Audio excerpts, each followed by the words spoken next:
In question 3 for Unit 11, we go back to an earlier question about saving up to buy a car, but this time we'll take taxes into account. We imagine that we have $23,000 in savings,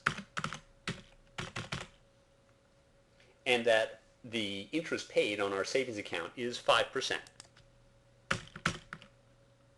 So the money that we earn, the interest, is 5% of 23,000.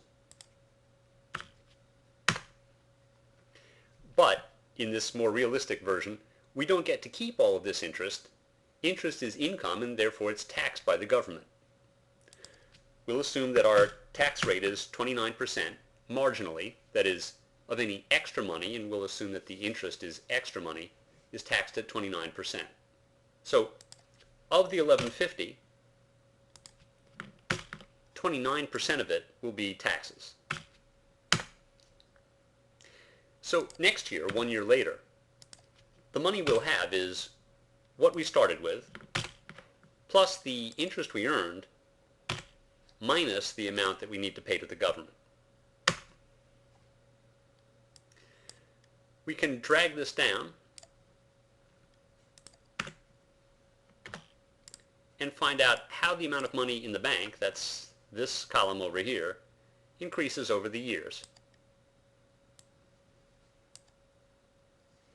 Here's how much money we would have to spend each year if we went out to buy a car.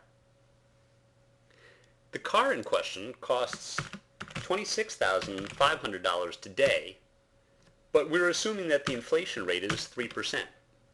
So of course it will cost more each year. Here's how the cost of the car increases.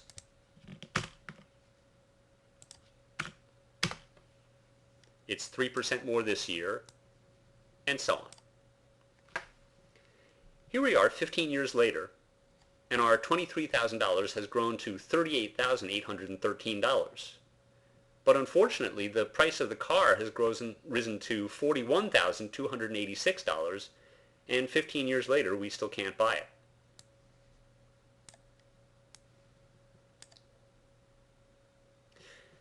In fact, we still can't buy it 26 years later. We have just less than $57,000 and the car costs just more than $57,000. Under these fairly realistic assumptions, it will take us 27 years to save up enough to buy the car. In this case, we have $58,990 and the car costs $58,864.